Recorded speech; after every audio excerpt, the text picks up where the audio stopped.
Tuwing sasapit ang buwan ng Mayo, ay isinasagawa ang pag-aalay ng mga bulaklak sa mahal na Birhen, kung kaya kilala rin ito sa katawagang Flores de Mayo o Flores de Maria. Sa panahong ito, sumisibol ang iba't ibang mga magagandang bulaklak na inihahandog ng mga kabataan sa mahal na Birhen bilang pagpaparangal at pagpapahayag ng pagsinta sa Kanya. Bahagi na rin ito ng isang mayamang kultura at kasaysayan ng paglago ng Kristyanismo sa ating bayan, kasama si Maria. Dahil dito, ang ating bayan ay kilala rin bilang Pueblo Amante de Maria o ang bayang nagmamahal kay Maria.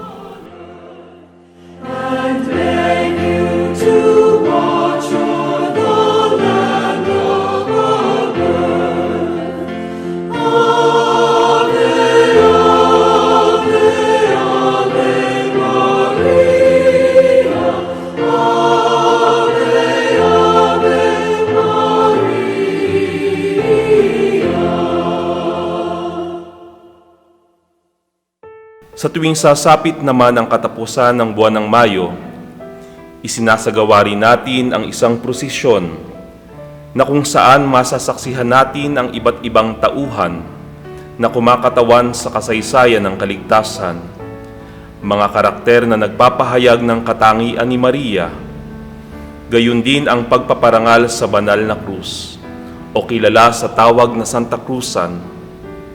Ayon sa kaugalian, matapos ang 300 taon ng pagkamatay ng Panginoong Hesukristo sa krus, nagkaroon ng isang banal na paglalakbay si Reyna Elena, ang ina ng Emperador Constantino. Ito ay naglalayon upang hanapin ang krus na banal na pinagpakuan sa ating Panginoon. Matapos ang ginawang paghuhukay, natagpuan ang 3 krus sa lugar na iyon. At upang malaman kung alin ang krus na pinagpakuan sa Panginoon, isa sa mga lingkod na may sakit ang inatasang humiga sa krus na natagpuan, at ang nagdulot ng kagalingan ay ito ang tinatayang krus ng manunubos. Kung kaya, ang Santa Cruzan ay isinasagawa bilang pagunita sa pagkatagpo at pagpaparangal sa krus ng mananakop. Halina't ating tunghayan ang ating mayamang kultura at kasaysayan, alayan ng parangal ang mahal na Ina ng Diyos, at alalahanin ang pagkakatagpo sa krus na banal ng mananakop.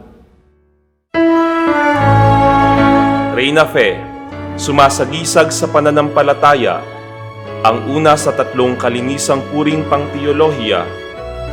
Ang tangan niyang krus ay tanda ng ating pananampalataya sa Diyos. Si Maria, ang huwara natin sa pananampalataya, naway makatulad tayo ng kanyang di nagmamaliw na pananalig sa kalooban ng Diyos. Reina Esperanza, sumasagisag sa pag-asa. Ang pangalawa sa 3 kalinisang puring pangteolohiya, ang bitbit niyang angkla ay nagpapahayag ng di matitinag na pagtitiwala sa Diyos. Katulad ng angkla na ginagamit ng mga manlalayag, si Maria ang ating takbuhan sa panahon ng ligalig sa ating paglalakbay sa mundong ito.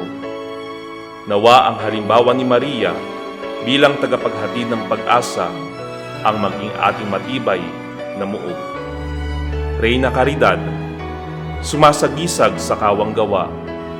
Ang huli sa 3 kalinisang puring pangteolohiya, ang bitbit niyang puso na kulay pula ay nagpapahayag ng dakilang pag-ibig. Nawa ang halimbawa ng pag-ibig ni Maria ang maging inspirasyon natin sa palagiang pagkakawanggawa at pagsasabuhay ng pag-ibig. Adan at Eva, ang mga unang taong nilikha ng Diyos na kanyang wangis at kalarawan ayon sa banal na kasulatan. Sa pagkakasala ng unang tao, naputol ang ugnayan ng nilalang sa lumalang na bunga ng di pagsunod sa kalooban ng Diyos. Ipinahayag ng Panginoon kay Eva na ang bunga niya at ang ahas ay maglalaban. Dudurugin niya ang ulo ng ahas at tutuklawin naman ito ang kanyang sako. Sa bagong tipan, si Maria ang makabagong Eva, ang babaeng nagpakita ng wagas na pagsunod sa kalooban ng Diyos. At si Jesus naman ang makabagong Adan, ang masunuring anak ng Ama. Deborah, ang kinikilalang ina ng Israel sa diwa. Si Maria naman ang ina ng mga mananampalataya na kinakatawan ng mga minamahal na alagad sa paanan ng krus. Iisang Espiritu Santo ang lumiling kay Deborah at Maria. Kilala si Deborah bilang isang magaling na pinuno na mayroong biyaya ng karunungan at pagkabatid sa hinaharap.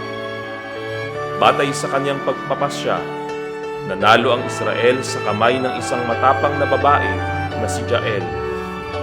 Si Deborah sa kanyang awit, katulad ni Maria sa kanyang papuring awit, ay nagpahayag ng kanilang buong pagtitiwala sa kapangyarihan ng Diyos. Noemi at Ruth. Si Noemi ay isang Hudyo na naninirahan sa Moab. Nang mamatay ang kanilang mga asawa, plano niya na magbalik sa Bethlehem na kanyang pinagmulan at hinikayat niya ang kanyang mga manugang na magbalik na rin sa kanilang mga pamilya. Nagbalik nga si Oprah, subalit si Ruth ay tumangging iwan ang kanyang biyanan na si Noemi. Si Ruth ay larawan ng katapatan at wagas na pag-ibig na sumasalamin sa mga katangian ng mahal na Birheng Maria. Reyna Sheba.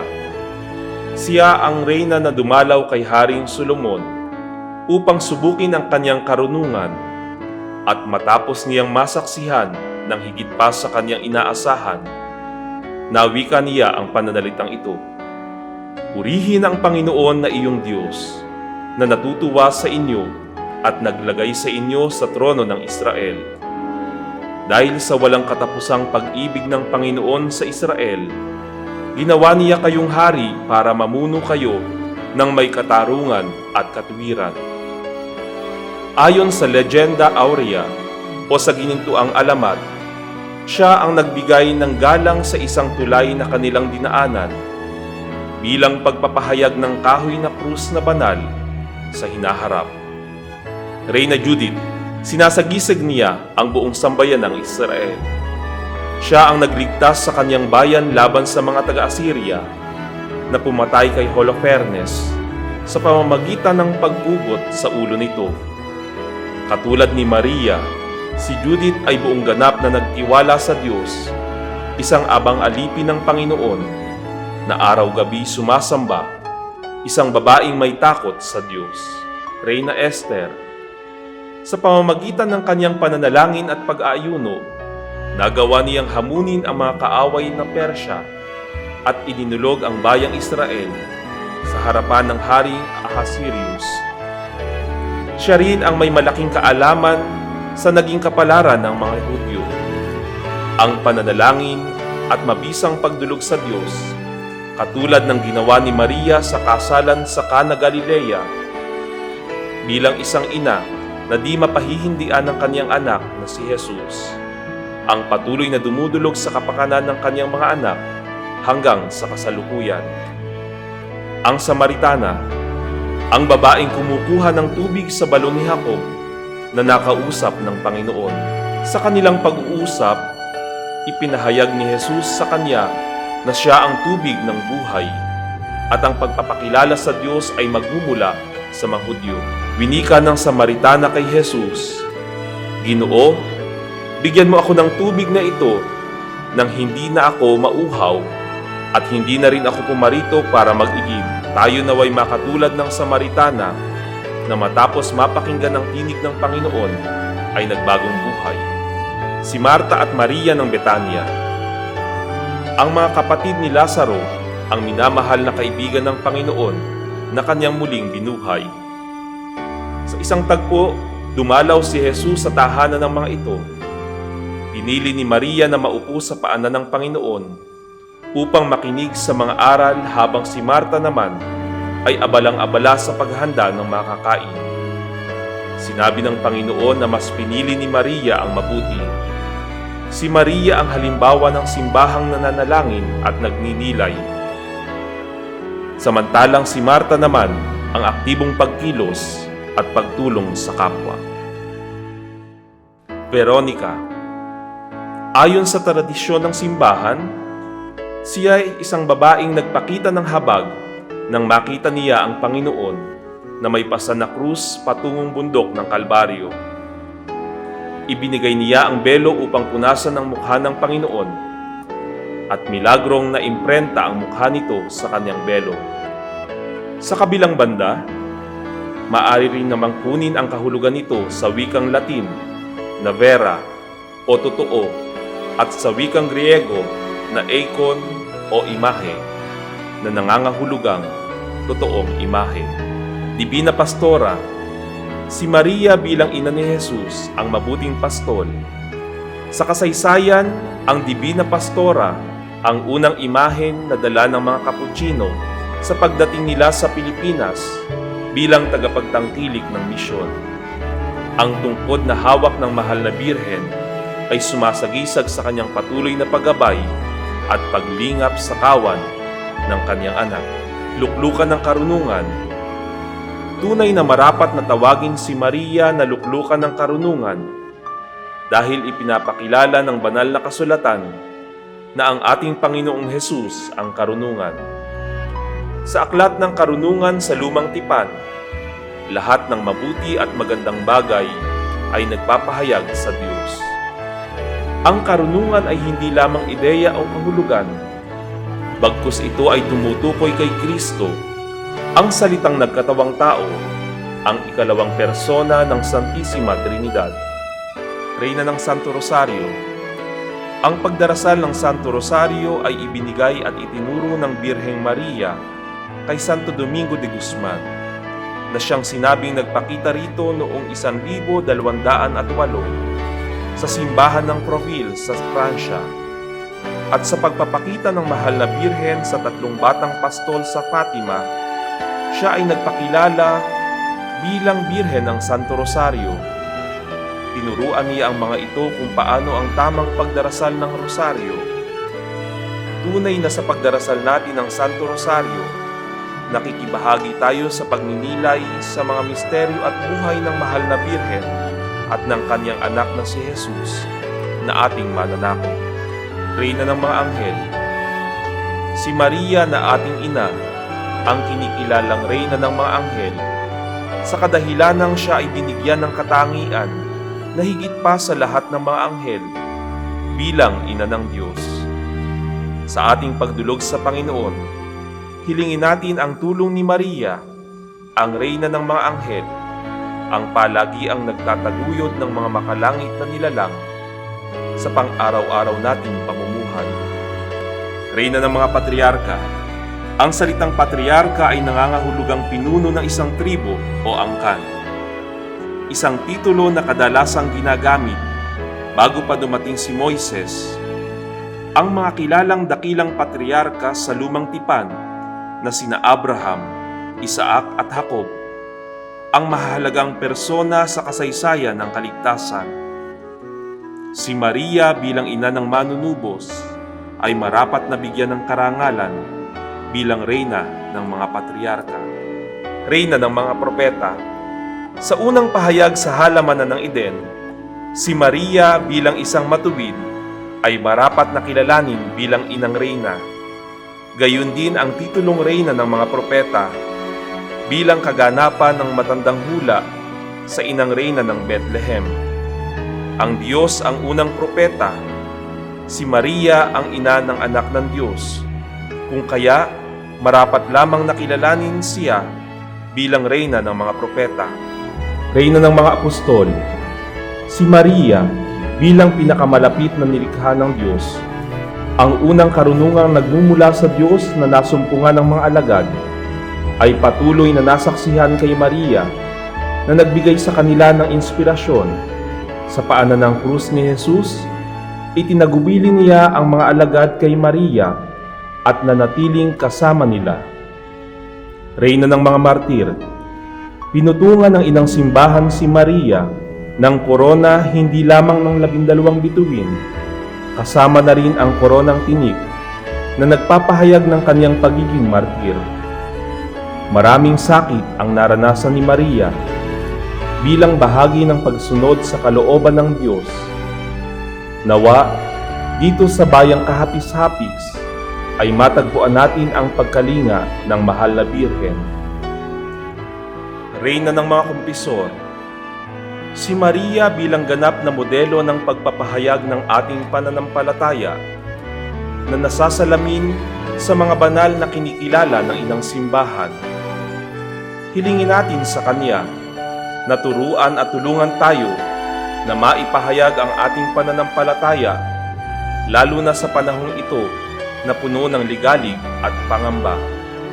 Reyna ng mga Birhen, si Maria ang ganap na larawan ng pagkabirhen, kung kaya marapat na kilalanin siyang Birhen ng mga Birhen, isang dalisay at walang bahid dungis sa kanyang pagkatao, isang katangian ng dalaga na maihahalin tulad sa puting bulaklak na liryo. Reyna ng lahat ng santo, noong nakapiit pa sa bilangguan si Papa Pio Ikapito sa Pransya, nangako siya sa mahal na Birhen na kung makakalaya siya ay puputungan niya ng gintong korona ang mahal na Birhen ng Loreto. Kung kaya, noong siya ay nakalaya sa kulungan at bilang pagtupad sa pangako, iginawad ang korona sa imahe ng mahal na Birhen ng Loreto noong 13 ng Mayo, 1814 bilang reyna ng lahat ng santo. Ang mahal na Birheng Maria, ang huwara ng lahat ng mga banal. Reyna ng langit, ang langit ang tanda ng kaluwalhatian. Ito ang patunguhan ng mga mananampalataya matapos ang paglalakbay sa lupang ibabaw.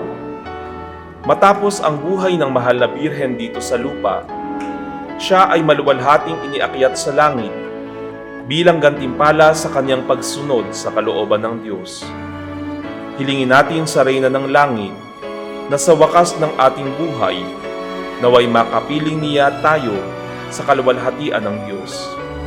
Ang langit na bayan, mula pa sa 12 siglo, kinikilala na ng simbahan ang titulong ito at opisyal na ipinahayag ni Papa Pio XII noong taong 1954. Reyna de las Flores, maihahalin tulad si Maria bilang pinakamagandang bulaklak, na kung saan marapat na siya ay tawaging rosang bulaklak na di mapuspos ng bait ng tao ang halaga. Si Maria ay ipinaglihing walang bahid na sala, katulad ng isang bulaklak na walang tinik. Ang samyo ng bango nito ay katulad ng kanyang espiritu na kinalulugdan ng Diyos. Kung kaya, sa buong buwan ng Mayo ay inihahandog ng mga kabataan ang mga bulaklak bilang pagkilala sa kanya na bulaklak ng Mayo. Reyna ng kapayapaan, sa maraming aparisyon ng mahal na Birhen, malimit niyang ipinahahayag na siya ang Birhen ng kapayapaan. Sa ibang pagkakataon, humihiling siya na manalangin para sa kapayapaan, at kadalasan, ang kapayapaang nagmumula sa Diyos ang idinudulot nito. Sa ating kasaysayan, naging muog at tanggulan natin si Maria bilang Birhen ng kapayapaan.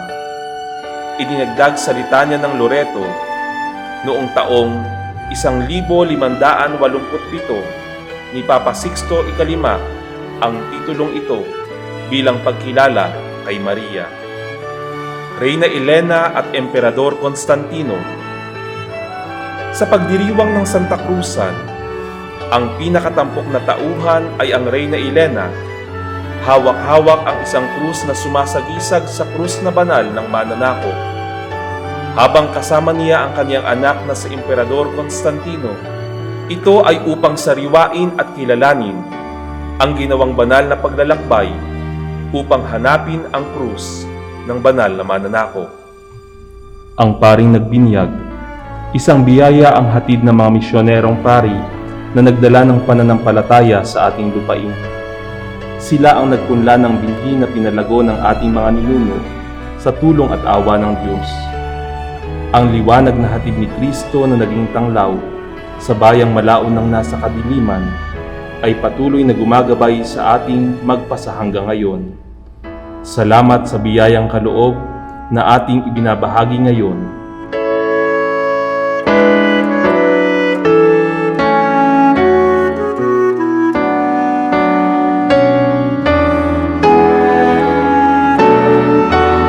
Raha Humabon at Reynawana. Sa kasaysayan ng Kristyanismo, kinikilala na sila ang mga unang tao sa Pilipinas na tumanggap ng sakramento ng binyag. Noong 14 ng Abril, 1521, kasama ang kanilang mga tauhan. Tinanggap nila ang imahe ng Niño Jesus bilang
nawa sa maikling pagbabahagi ng ating mayamang kasaysayan ay magbigay sa atin ng ibayong kaalaman sa ating minanang pananampalataya. Kasama ng mahal na Birhen, maging masigasig nawa tayo sa pagsasabuhay ng ating pananampalataya. Maria, aming Ina at aming Reyna, ipanalangin mo kami.